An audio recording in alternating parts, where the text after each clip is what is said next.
para conversar com vocês sobre aquela folhinha que vocês recebem junto com os relatórios de audiação preparatória. O que é isso, gente? Alguém me explica. Então eu tô aqui hoje para explicar para vocês. Primeiro, a palavra audiação. Audiação quer dizer pensar musicalmente. Ela é equivalente ao nosso pensamento na língua mãe. Então a gente só consegue ter um pensamento estruturado após alguns anos dentro de uma imersão. Então as crianças escutam os pais, a família, todo mundo ao redor falando sempre na nossa língua mãe durante muito tempo, até que elas possam ali, quase 2 anos depois, 1 ano e meio depois, falar suas primeiras palavras. Então, como a música também é uma língua, e não só ela é uma língua, mas ela é a língua mais complexa que a gente tem conhecimento, então a gente precisa de uma imersão musical para que as crianças passem a falar as suas primeiras palavras musicais e possam se comunicar musicalmente assim como elas se comunicam na língua mãe. Então, o processo de audiação preparatória, ele é um foco da pesquisa do Gordon. Então, quando ele se dedicou à primeira infância, ele descobriu que nos primeiros 7 anos de vida, o processo de aprendizado musical acontece diferente do que em todas as outras épocas da vida. Por quê? Por conta da plasticidade cerebral. Então, nesses primeiros 7 anos, se a gente aprende música como linguagem dentro de uma imersão musical, essa imersão musical alcança amplitudes muito mais vastas do que se a gente, por exemplo, começasse a estudar música depois dos 7 anos de idade e fosse direto para um instrumento musical. Então, o que a gente está fazendo nesse momento e por que ele é tão mágico? Nesse momento, as crianças aprendem música de maneiras diversas, ou seja, elas escutam ou a melodia ou o ritmo de cada vez quando elas escutam música. E as nossas aulas são cantadas, elas são a capela, sem acompanhamento harmônico, ou seja, sem acompanhamento do ukulele em todas as músicas, porque a criança vai prestar atenção ou na harmonia ou na música que está sendo cantada. Então, a gente está, em cada detalhe da nossa sala de aula, a gente está trazendo maneiras mais fáceis da criança que está nessa fase de audiação preparatória aprender música. Essas são só algumas delas. Então, para a gente aprofundar mais nesse assunto, eu trouxe aqui aquela folhinha para me auxiliar, a folhinha que vocês recebem junto com os relatórios de vocês, e ela começa aqui na fase de aculturação. Então, vejam que esse processo, ele não é cronológico.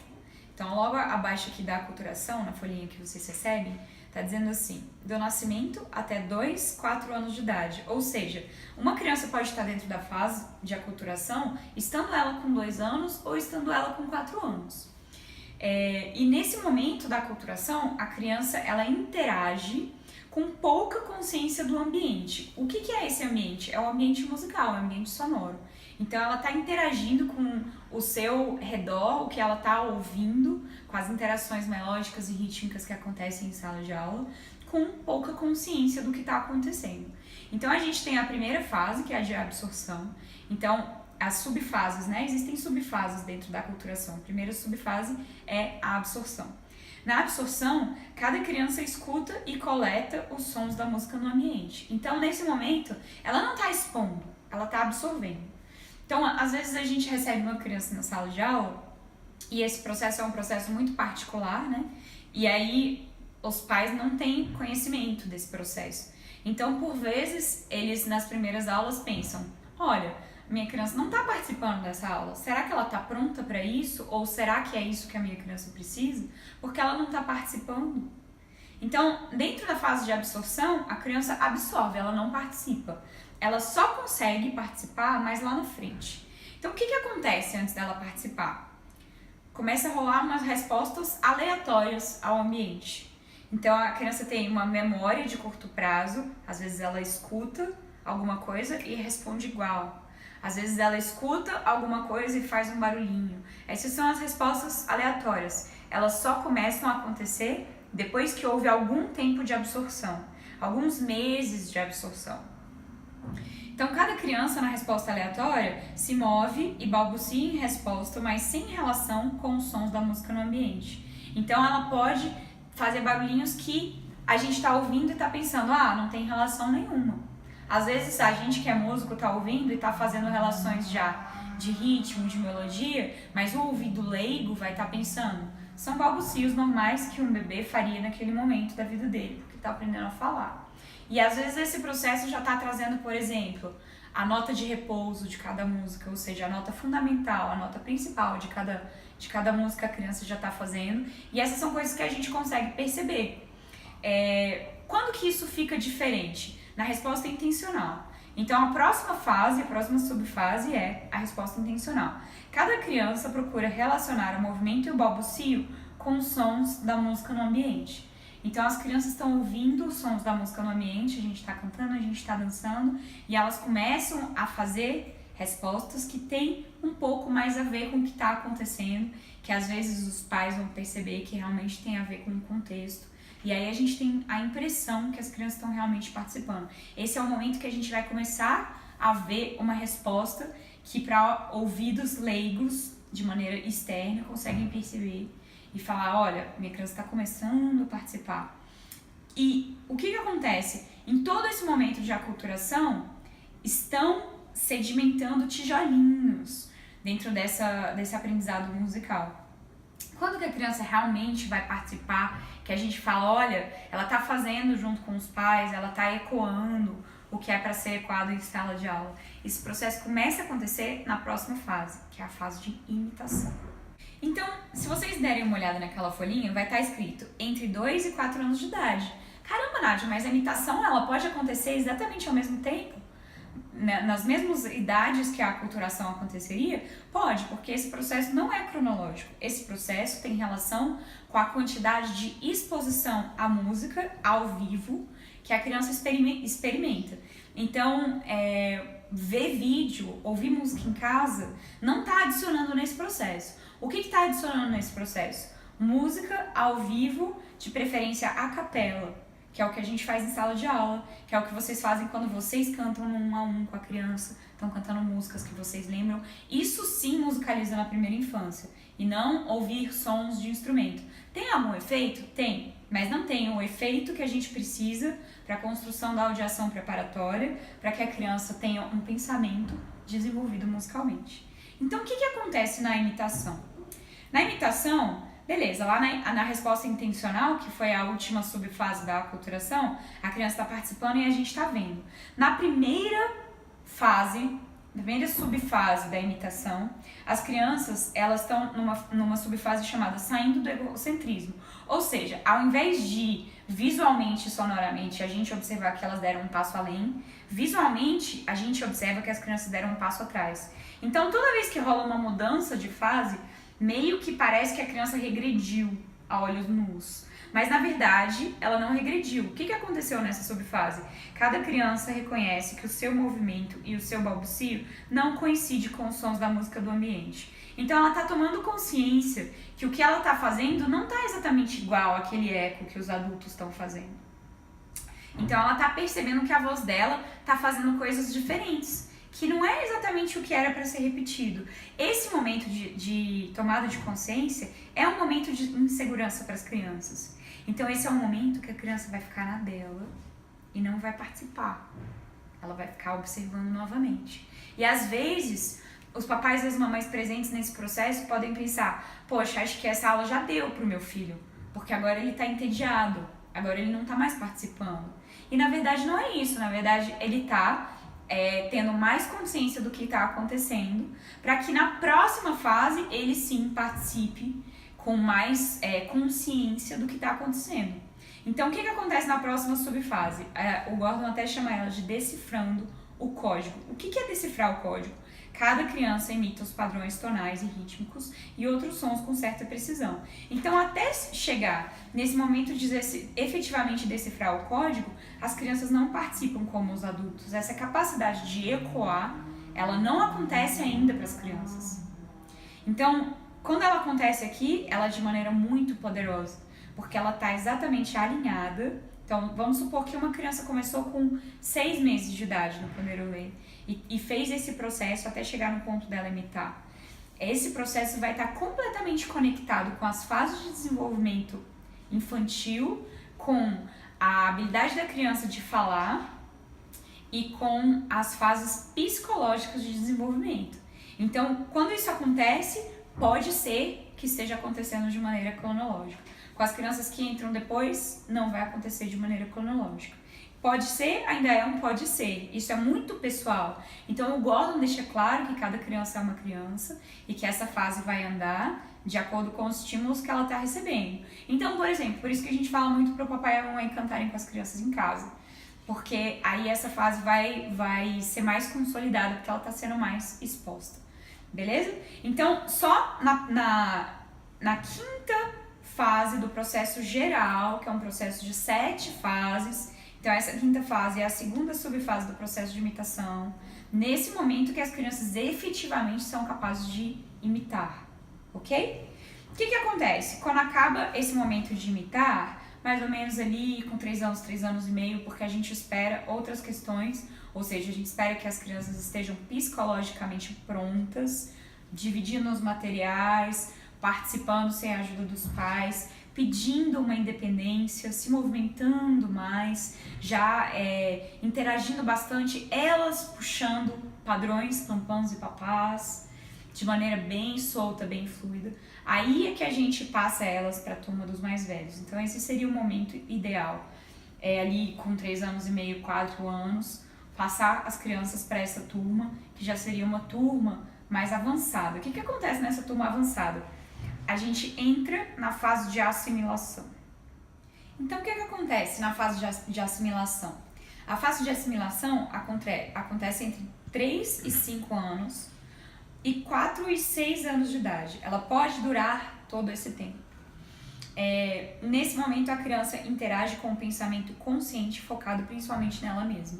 Ou seja, na fase anterior, ela tornou o pensamento dela consciente. Na próxima, ela foca esse pensamento não no externo, mas nela mesma. E aí acontece outro momento que é aquele passo atrás, ou seja, outra mudança de fase. Se acontece uma contração ao invés de uma expansão, no momento que a criança passa para a fase de imitação, acontece a mesma coisa no momento que a criança passa para a fase de assimilação. Então é um momento que as crianças vão estar mais introspectivas. E aí, o momento dessa fase é justamente introspecção. E aí, a subfase, né? A primeira subfase da assimilação. Cada criança reconhece a sua falta de coordenação entre cantar e respirar, e entre recitar e movimentar-se, incluindo a respiração. Então, esse é um momento realmente de introspecção mais acirrada do que para imitação. A criança realmente dá uma travada, fica mais na dela, e fica observando que o que ela faz de movimento, que o que ela faz de imitar os adultos não acontece na mesma velocidade. Então ela vai estar vendo ali que ela não consegue pular tão alto quanto a mamãe e o papai, que às vezes ela não consegue fazer um movimento tão assim, ou tão assado, tão preciso. Ela fica consciente das pessoas ao redor dela e as diferenças de coordenação motora e de respiração entre elas. Isso inclui o cantar. Então às vezes a criança nessa fase ela para de cantar.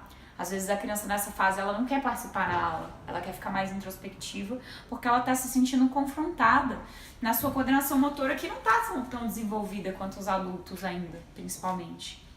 Então esse é um momento muito delicado para as crianças. Esse é um momento que às vezes as crianças não querem ir para a aula. Esse é um momento que às vezes elas não querem participar, é um momento que a gente dá essa chance para elas de ficar mais introspectiva.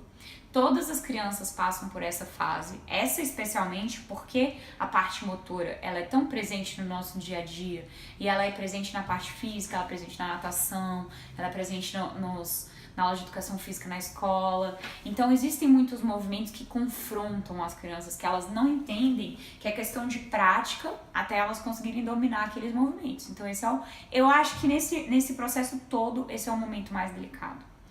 Então a gente tem que ter muita paciência e muita perseverança de insistir nesse processo quando chega nessa fase, porque pode ser um momento que as crianças não queiram participar. Porém, se a gente interrompe o processo aqui, nessa fase de introspecção, ou se no momento que a criança trava, a gente imagina que a criança já deu aquele processo e que ela está precisando ir para um instrumento, por exemplo, vai acontecer justamente o oposto. Ela vai para um instrumento que vai exigir dela uma coordenação motora fina, sendo que ela está tendo a crise da coordenação motora global, então ela vai travar mais ainda. Então esse é um momento que a gente recomenda especial, que não se passe para o instrumento nesse momento, porque as crianças, elas vão travar mais, elas vão ficar mais inseguras e vai demorar muito mais tempo para esse processo passar dessa fase, se a gente muda o contexto. Se a gente muda a criança de aula, se a gente muda a criança de horário, se a gente muda a criança de ambiente musical. Então, o que a gente recomenda para vocês? Tenham fé nesse processo. Porque esse é um processo que não foi a galera do Panderolê que inventou. É um processo de 40 anos de pesquisa, de um dos caras que é referência em educação musical no mundo, que é precursor da MLT. A MLT descobre como a música tá intrínseca ao processo musical e como a gente as fases de desenvolvimento infantil e como a gente leva a criança de uma fase para outra de maneira completamente diversa nos primeiros 7 anos de vida do que vai acontecer no resto da vida. Porém, o que acontece nesses primeiros 7 anos é muito mais importante para o aprendizado musical e para que esse aprendizado musical tenha uma ancoragem, ou seja, tenha efeitos pro resto da vida, do que se ela começasse com 7 anos e perdesse todo esse momento de desenvolvimento cognitivo junto com a música. Isso é muito precioso. Então, o que acontece?